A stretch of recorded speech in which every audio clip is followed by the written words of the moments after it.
For the past 8 years or so, we've been covering Tisas firearms and found them to generally be very high quality at a very affordable price. Some of the models are cool, some of them not so cool. I think we've found the working man's cool 1911 with the Night Stalker.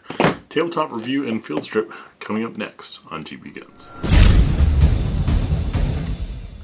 The Night Stalker 1911 represents, as I understand it, a further improvement to the already fine Tisas firearms. You can see on the tag here, we've got forged frame and slide, Series 70s internals, standard 1911 magazines, and it was hardened before machined.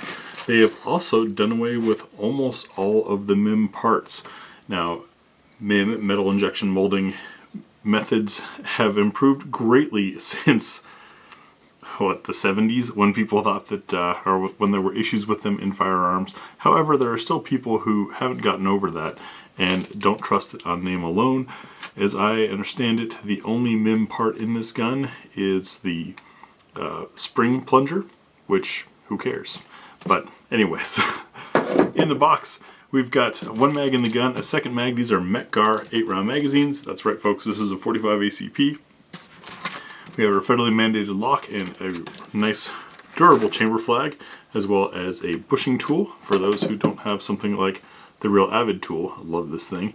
And it's got a nice divoted cutout for hitting your slide lock for takedown, which is kind of a cool touch. Up top, we have a cleaning rod and brush, as well as our manual. The manual's fairly well written in your standard 4-color, black, gray, red, and white, using renderings, which I find useful for being able to highlight specific parts for images. Everything's pretty clean, a nice large font. I do not see any restrictions or warnings about ammunition. Now, there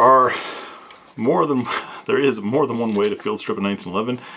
We'll be following the manual today and doing it by removing the spring first. With that out of the way, we can finally take a look at the gun. So, what makes the Night Stalker different? Well, for one, it's got this Cerakote, which is kind of a stone gray, if you will. I believe it's described as titanium or one of the metal colors, and it's kind of a grayish blue to it. We've got a rail, we've got lightning cuts in the slide, these nice aluminum grip panels, which though they do not have texture, they have a spectacular shape. You can see that edge there and how my fingers wrap right onto it. Very nice and comfy. And you've got factory installed night sights. We've got tritium up front with a orange ring around it and kind of a U-cut in the back, but they've kept the top here a nice sharp edge so you can still get a good alignment there. I noticed just in playing with the gun after I got home that the circle around your tritium up front, if we can get the camera, there we go, focus and show you, that ring fits just about perfectly into the U shape here, so you can use it that way at night. Basically, with a blacked out rear, come up, and as soon as you're obstructing any of your light, you know you need to back down to have a proper aligned sight picture. So pretty nice there. I was curious about this thing because, well, it's a step up for Tisas, who already makes great guns, and it's at a heck of a price. I picked this up for around $600, thanks to the patrons for making that possible. But this is a pretty loaded 1911 by most standards, and $600 is about what I paid for my first handgun, which was a 45 1911 GI model. So for the same price, getting rail, getting lightning cuts, getting night sights, getting this flat trigger, getting a skeletonized hammer, these cool aluminum grip panels, this is a fairly loaded setup. I was curious to see if these lightning cuts were going to shed a lot of weight or not. There's also a sort of a tri-top slide versus rounded. So I off-camera weighed it against this slide off of my Yama or Llama Max 1. These aren't around anymore, so I figured it was a fair comparison, and it's the closest to standard in 45 that I still have. I found the Night Stalker to be about 7/10 of an ounce lighter than this particular slide. The pistol itself, however, is a little bit heavier because, well, you've got extra steel on there for that rail, and we also have the mag well. Pretty loaded gun, feature-wise. Not loaded with a round in the chamber. We'll check for magazine release or ejection. Slide lock back, gun upside down, and it kicks it quite decently. Nice ejection there, more than a release. It does catch, so if you just push and release, of course now it's not doing it, it'll put enough pressure on the mag to retain it, so you do need to hold it down until the mag is all the way out. And there you have it, Metgar 8-round mags, witness windows on both sides. Very nice. Yeah, I dropped a slide on empty 1911. Been doing it for years and never had a problem with it. I know.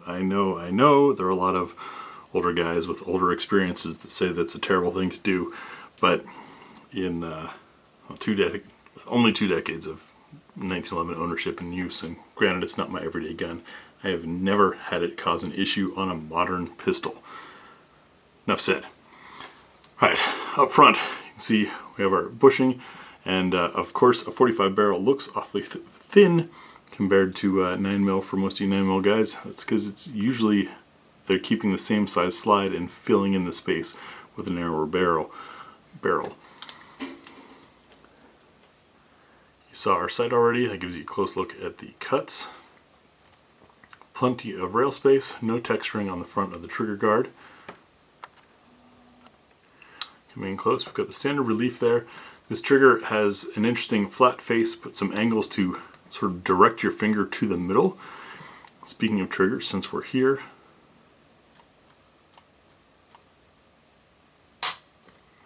brake is decent. Heavy recoil spring. Reset. I mean, it's like you'd expect for 1911. It's not the crispest of triggers. You're not breaking the proverbial glass rod, but it's a $600 gun. I mean, for $100 or so, you can get some parts to drop in there to change that. The bones are what is important, and this seems to have pretty good bones. We've got some nice checkering on the front strap there. The same pattern on the mainspring housing. You look at the grips and the magwell here. I like that it hangs a little bit lower in the rear, but still allows room up front for bumper pads, things like that. This allows even my XXL hand to have plenty of space on there. Very comfortable gun. Hard large grip safety and beaver tail, which of course keeps your hand plenty clear of anything that might be hitting it. Here we go. People are going to cry again. Oh, I did it again.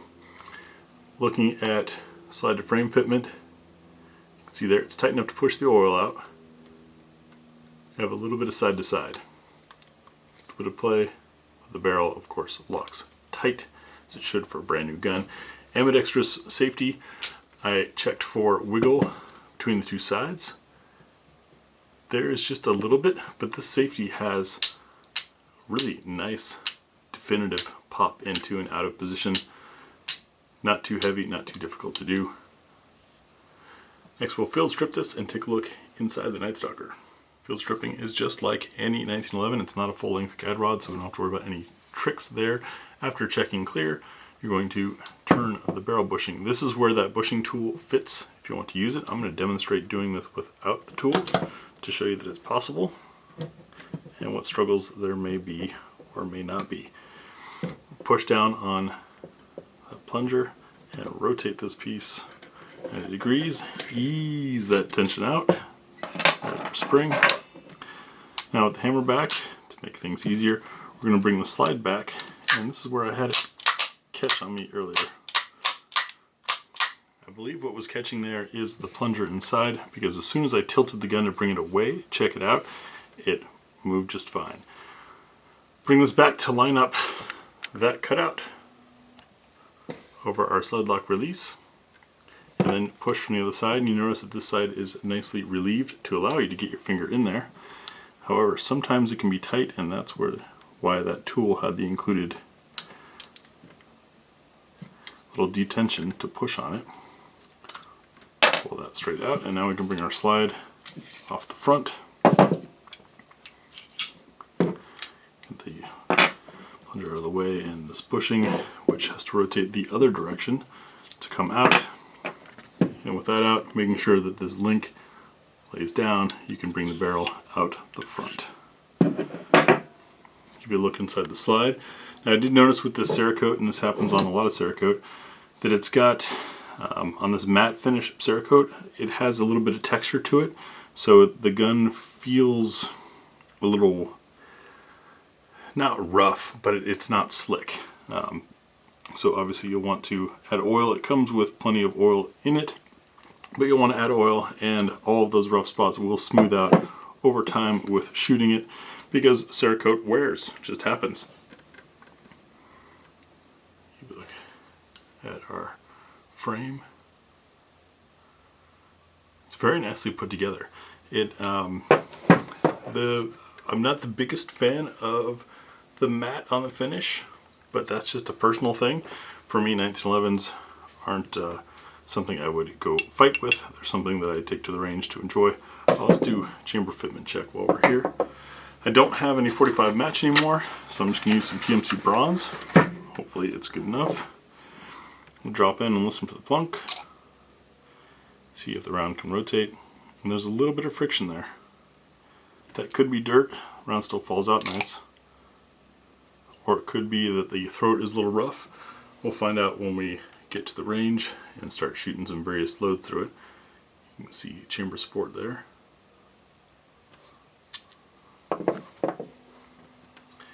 But as I was saying about the matteness and how it adds some friction to the feel of the whole thing, that's not something you really have to worry too much about, because it's going to wear itself smooth as you shoot it. How much break-in does that really mean? We'll find out. The range. Speaking of the range, as I put this all back together,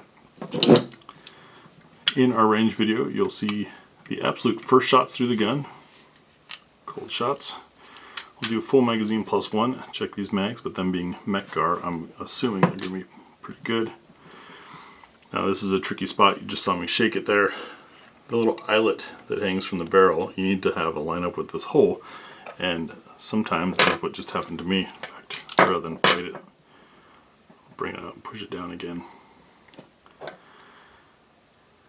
When as those get more use and get, I guess you could say, a little tired, they'll loosen up and they'll swing easier, for better and for worse. Come on, sit in there. It's always awkward to do with the way that my filming setup is done. Come on, there we go. But rather than edit it all and make me look like I'm flawless and everything is super easy all the time, I leave it real for you guys, so that when this happens to you, you know that it's not that you're doing something wrong, it's just that things don't always line up. Alright, we want to make sure that this stays down. And I'm using my thumb to hold the spring plunger in place. Yeah, we're catching up there again, which we did not the first time. Now I got past the catch up, and that eyelet has come. 1911s. There we go. Alright, so with that eyelet in place, I'm going to drop this in, not pushing it all the way in, just using it to keep the eyelet from moving. Bring it back till that cutout is lined up over there again, and search for takedown. Now we can get our spring back in, and this can take some force, and I'm always concerned that the spring is not going to seat on its guide rod, but every time it seems to work. Back in place, quick functions check.